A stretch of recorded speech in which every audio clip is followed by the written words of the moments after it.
Assalamu alaikum students, Mathematics 4024. This is your online assessment.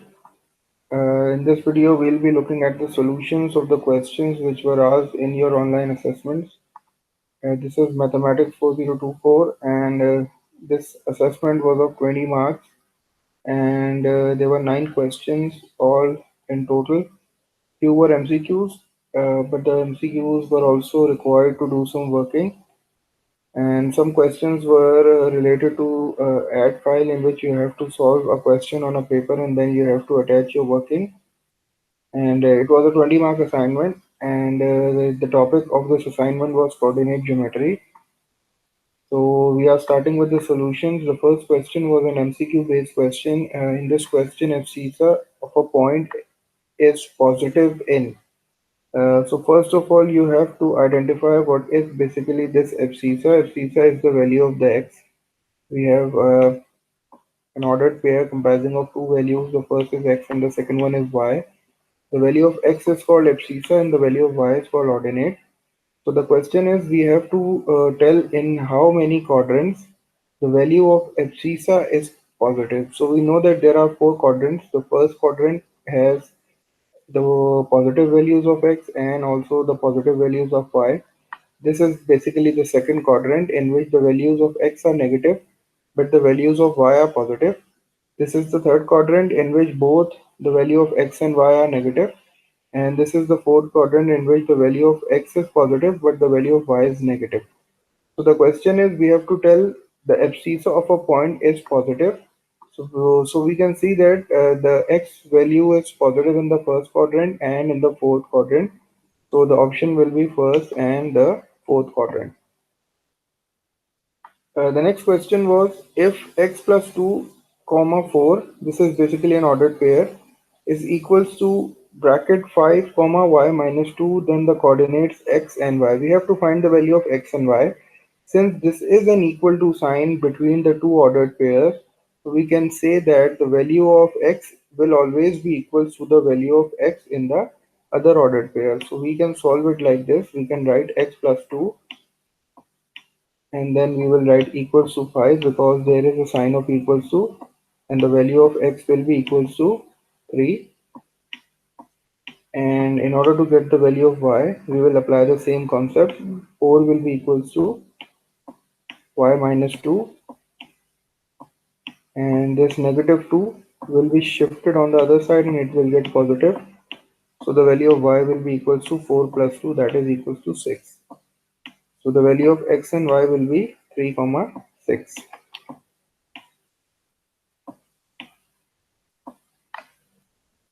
The third question is if the coordinates of a point are 0 and minus 4, then it lies in x-axis, y-axis, origin between x and y-axis, and there is another option of other. So we can say that the first value belongs to x. So here the value of x is 0 and the second value belongs to y in an ordered pair. So the value of x is 0. So we can say that the value of x is 0 on the y-axis. Wherever you take a point on y-axis, the value of x will be 0. So this is a point on y-axis. So I will just put a tick on y-axis because this is an MCQ based question. In the fourth question, I have to tell if the two lines are perpendicular, then the product of the slope is, I know that when the two lines are perpendicular, the product of their slope is equals to minus 1. This is the property of perpendicular lines. The product of two gradients of perpendicular lines is equals to minus 1. Moving on to question number 5. In question number 5, we have y is equals to mx plus c, and we have to find the value of y when m is equals to minus 2 and x is equals to minus 7 and c is equals to minus 3. So we have to find the value of y and we will just substitute the value in this formula. Since the values are negative, so I will take a bracket and this will be minus 2 and x is also negative, so I will again use a bracket just to avoid confusion, and then with the positive sign and again the value of c is minus 3, so I will again use a bracket These two numbers are being multiplied, so minus and minus will be positive, and 7 times 2 is 14, so it will be positive 14. And plus and minus will be minus, so this will be minus 3, and I know that 14 minus 3 is equals to 11. So the value of y is 11.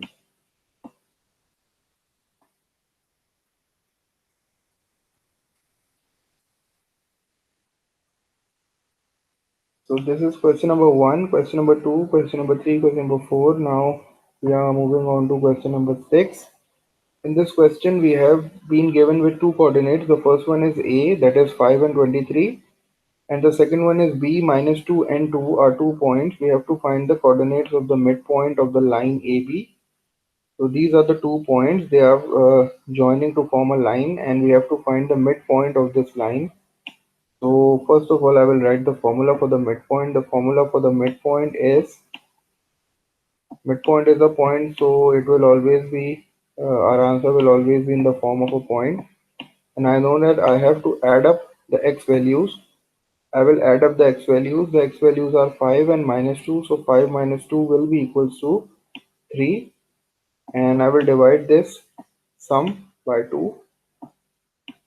And then again, I will add up the y values. 23 plus 2 will be equals to 25. And 25 will be divided by 2 because I have to find the mid value. So I will just divide it by 2. And you can also convert this number into decimals, and it will be 3 divided by 2 will be 1.5, and 25 divided by 2 will be 12.5. So this is the midpoint of line AB.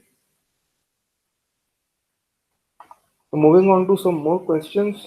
Question number 7. In question number 7, we have been given with a graph. This is our question, and we have been given with three coordinates A, B, and C, and the information which is given to us is that the diagram shows two sides of a rhombus ABCD. These are basically the two sides of a rhombus, and you know that a rhombus is just like a square. All sides are equal, but the question is not asking us to complete this rhombus or to find the area or perimeter. The question is we just have to find the coordinates of A. So we just have to read the coordinates of A, and we know that the coordinates of A will be read out as x and y, and the value of x at this point is minus 2, so I will write minus 2 first, because I know that in every ordered pair the value of x will come first, and the value of y is positive 3, so I will write positive 3. This is the value of A. So first part has been done. Second part, I have to find the length of AB. I have to find the length of AB means I will use the distance formula. Here the coordinates are A and B, so I will just write A first. The A is minus 2 and 3, as I have just found it out by reading the graph. X value is minus 2 and the y value is 3.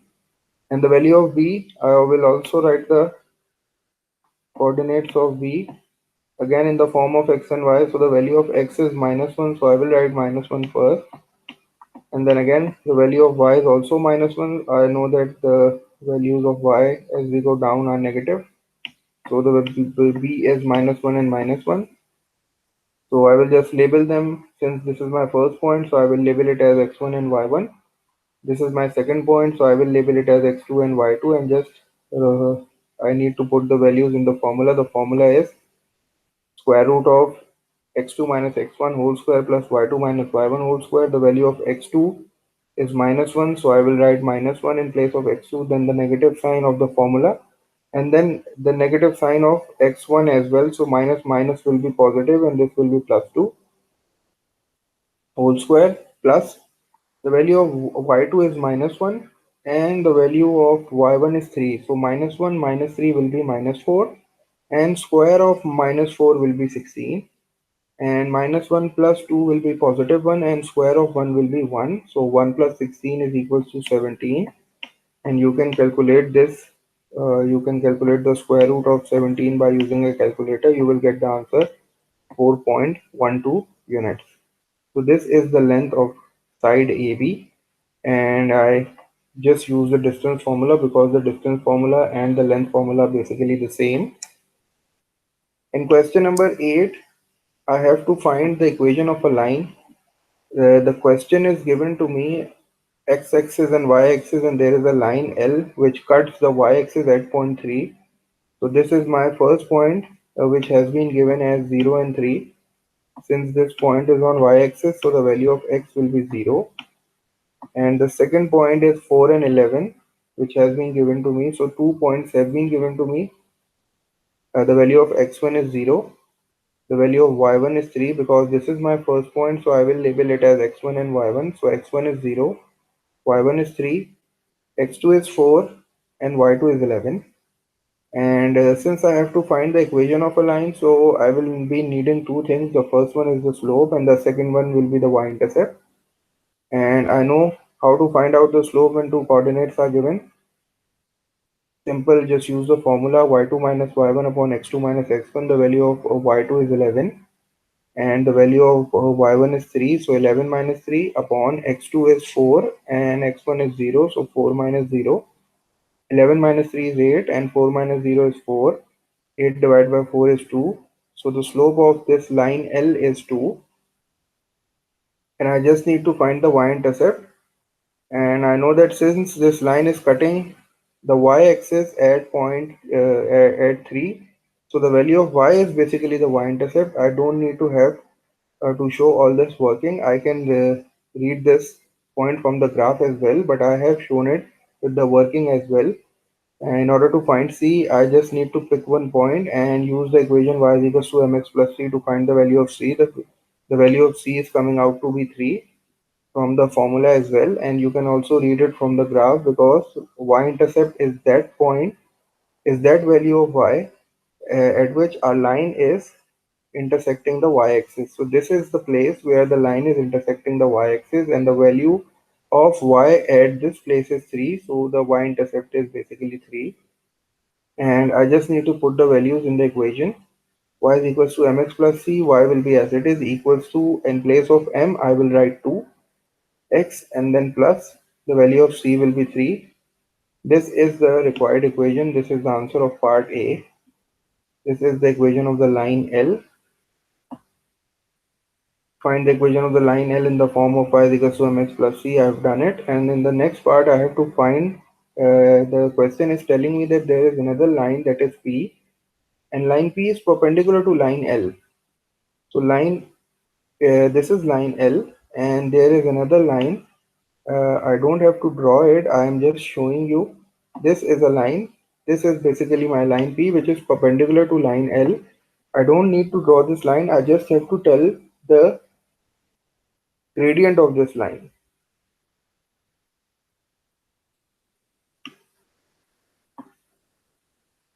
So the line P is perpendicular to line L, so I just have to tell me the gradient of this line. So the gradient of this line will be equals to, since I know that this is perpendicular to line L, so I have to find the gradient of this line. The gradient of this line will be, since I have been aware with this fact that the product of the two lines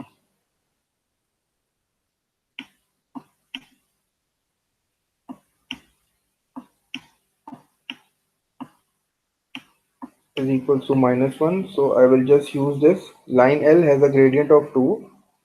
Line L has a gradient of 2. So what will be the gradient of line P? The line P will be the negative reciprocal of this. So negative reciprocal means I will just reciprocal it. So this will be 1 upon 2. And since this is a negative reciprocal, so I will just add a negative sign into this in order to get the gradient of line P. This is basically the gradient of line P, and this is the gradient of line L.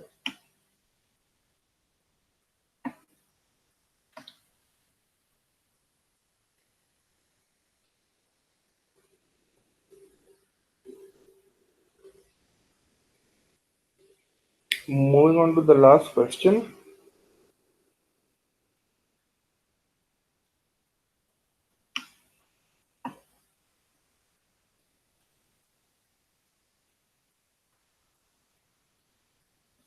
In the last question, the question is we have to find the gradient in terms of A, the gradient of the line which is perpendicular to AB.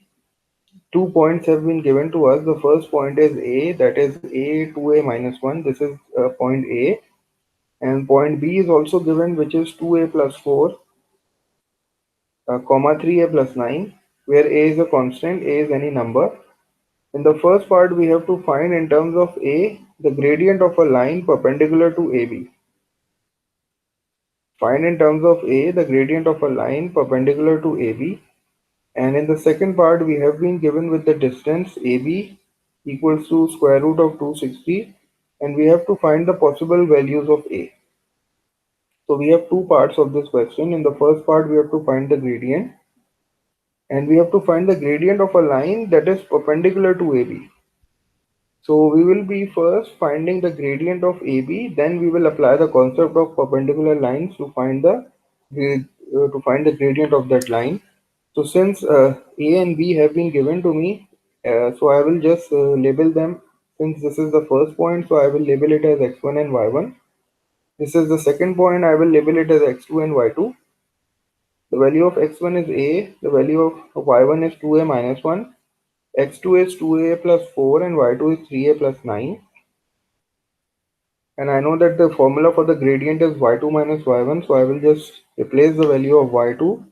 y2 is 3a plus 1, 9, and I will use a bracket and then use the negative sign of the formula, and the value of y1 is 2a minus 1. So I will put this in the bracket since there is a negative sign outside the bracket.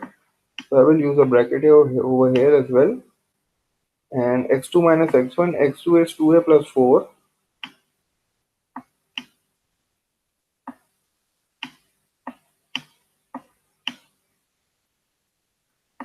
and x2 minus x1 is a, so I will just write a. And on solving, I know that this negative sign will be multiplied, so this will be minus 2, and this will be minus, and minus will be positive. So the final answer will be 3a minus 2a will be a, and plus 9 and plus 1 will be plus 10, and whole divided by 2a minus a will be a, and this will be a plus 4.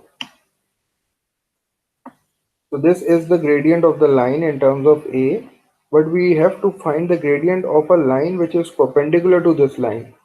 So since this is the gradient of that line, so I will just, in order to find the gradient of the line which is perpendicular to this, I will just reciprocal it.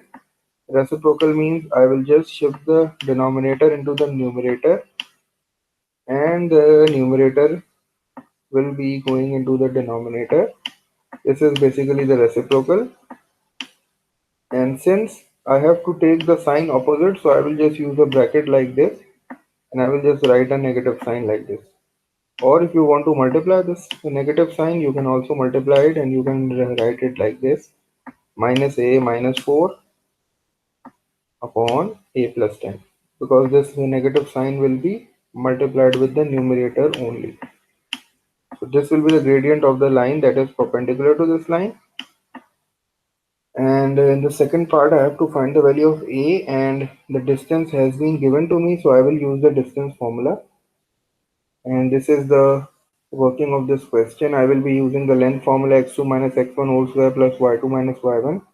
I will just substitute the value. This is the value of x2, 2a plus 4, and minus a whole square plus 3a plus 9 minus, I will use a bracket since there is a negative sign outside the bracket, and 2a minus a will be a plus 4 whole square, and this will be 3a plus 9 minus 2a plus 1. So this will again be a plus 10, and I will now use the identities: a plus b whole square, a square plus 2ab, twice the product of the two, the 4 times a is 4a, and then twice means 8a, plus square of the last term, that is 16, plus square of the first term, a square, plus twice the product of the two, 10 multiplied by 2 will be 28, and then 100 square 100, and 10 square will be 100, and I have the value of the length, I have the distance between AB, so I will just substitute the value of length or distance over here, that is square root of 260,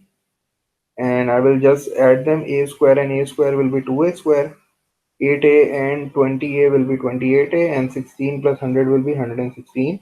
Since there is a square root on both the sides, so it will get cancelled out, and I will just simplify it. I will shift this the positive 260 on the other side, it will be minus 260, and when I will subtract these two, I will get,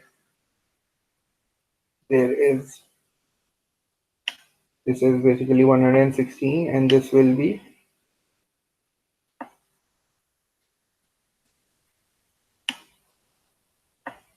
this image has,